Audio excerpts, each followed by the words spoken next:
দর্শক মণ্ডলী, আপনাদেরকে আজকে এমন একটি জায়গা দেখাবো যে জায়গাটা আপনারা দেখলে সবাই অবাক হয়ে যাবেন এবং আশ্চর্য হয়ে যাবেন।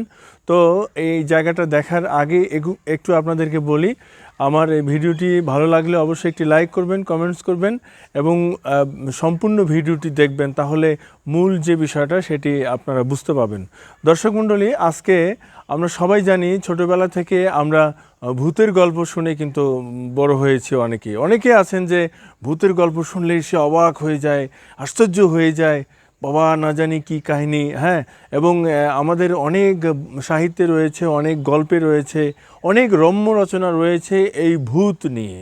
অর্থাৎ আমরা জানি যে অনেকেই জানি এটা, অনেকেই বিভিন্নভাবে বই পুস্তকে বা বিভিন্নভাবে আমরা এই তথ্যগুলো জানি যে মানুষ যখন মানে মৃত্যুবরণ করে, অর্থাৎ দুর্ঘটনায় মৃত্যুবরণ করে, অর্থাৎ ধরেন যে অ্যাক্সিডেন্ট হয়ে মৃত্যুবরণ করে, অথবা যেটাকে আমরা বলি অপমৃত্যু বলি, অর্থাৎ গলায় ফাঁস দিয়ে, অথবা বিভিন্নভাবে অনিচ্ছাকৃত বা ইচ্ছাকৃতভাবে যখন মানুষ মৃত্যুবরণ করে, তখন তার নাকি তার যে আত্মাটা, মানে তার যে আমরা যেটাকে বলি আমাদের শরীরের থেকে যে জীবাত্মা রয়েছে, সেই আত্মাটা নাকি মৃত্যুর পরে, তার এই অপমৃত্যুর পরে বিভিন্নভাবে মানুষের কাছে ধরা দেয়।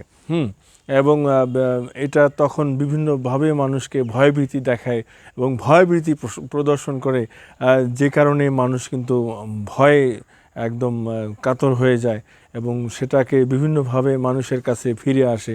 এবং আমরা জানি যে অনেকে আছেন যে জিন ভূত নামানোর জন্যও কিন্তু এই জীবাত্মা যেটাকে বলি আমরা, এটাকে নিয়ে আসে এবং মানুষের মাঝে এটা এই ধরনের অনেক কাহিনী রয়েছে আর কি।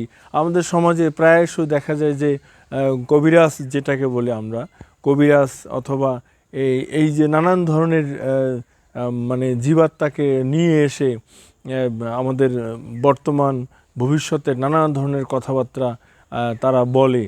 হ্যাঁ, এই ভিডিওগুলো আমরা বা এই জিনিসগুলো কিন্তু আমরা আমাদের সমাজে এবং আমাদের যে পারিপার্শ্বিক যে পরিবেশটা রয়েছে সেই পরিবেশে কিন্তু আমরা দেখি।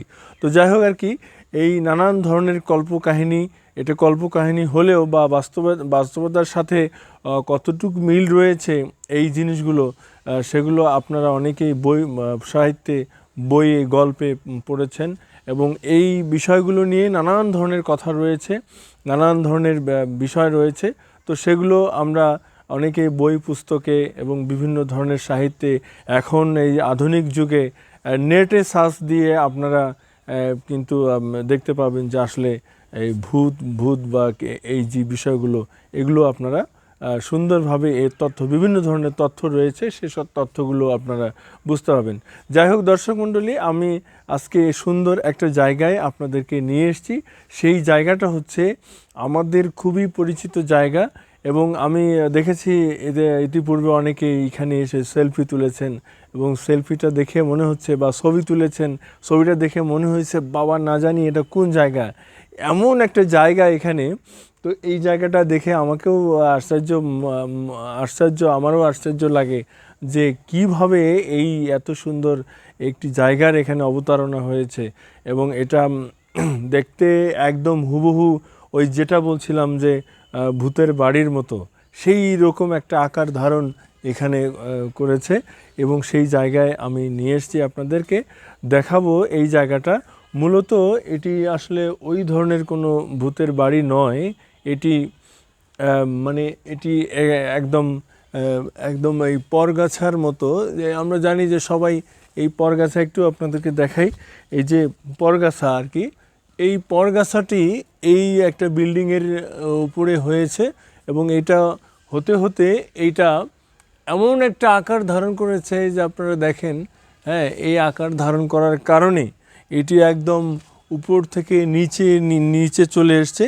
হ্যাঁ, নিচে চলে আসার পরে এটা একদম মনে হচ্ছে যে এটা, এবং সবচেয়ে মজার বিষয় হচ্ছে যে এটা কিন্তু একটা বাড়ি, এই বাড়ির ভিতরে কিন্তু রুম রয়েছে, এই যে দেখেন কক্ষ রয়েছে। হ্যাঁ, এই কক্ষ রয়েছে এখানে। এই বিল্ডিংগুলো অনেক পুরাতন হয়ে গেছে আর কি। এই কক্ষগুলোতে আমরা জানি যে বিল্ডিংয়ের উপরে কিন্তু পরগাছা জন্মে। হ্যাঁ, পুরাতন বিল্ডিং হয়ে গেলে সেই বিল্ডিংগুলোতে কিন্তু পরগাছা জন্মে। সেই পরগাছাটা এমন একটা সুন্দরভাবে এখানে এই দেখেন শিকড় দিয়ে এই পরগাছা, হ্যাঁ, শিকড় দিয়ে কি সুন্দরভাবে এখানে একটা প্রতিচ্ছবি তৈরি হয়েছে, যেটা সত্যি দৃষ্টি নন্দিত। এবং এখানে এখানে আপনারা আসলে বুঝতে পারবেন, এই জায়গাটা দেখতে পাবেন। হ্যাঁ, এত সুন্দর এখানে। মূলত এটা আসলে কোনো ভূতের বাড়ি না, বা বা এই ধরনের কোনো মানে ভয়ঙ্কর কোনো কিছু এখানে নেই।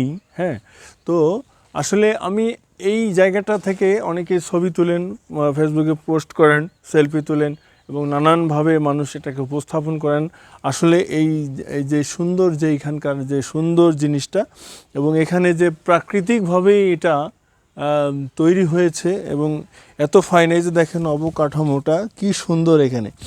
হ্যাঁ, এখানকার যে মানে এই যে শিকড়গুলো, গাছের যে শিকড়গুলো, এই শিকড়গুলো এত সুন্দরভাবে এখানে হয়েছে, যেটা হ্যাঁ, এটা একদম আসলে মানে ভালো লাগার মতো একটা বিষয়। তো এই বিষয়টা আপনাদের সামনে তুলে ধরলাম। দর্শক মণ্ডলী, ভিডিওটি ভালো লাগলে অবশ্যই একটা লাইক করবেন, কমেন্টস করবেন, কেমন হলো জানাবেন, এবং হচ্ছে যে পরবর্তী নতুন কোনো ভিডিও নিয়ে আপনাদের সামনে হাজির হব। সে নাগাদ সবাই ভালো থাকবেন, সুস্থ থাকবেন। সবাইকে ধন্যবাদ জানাচ্ছি। আল্লাহ হাফেজ।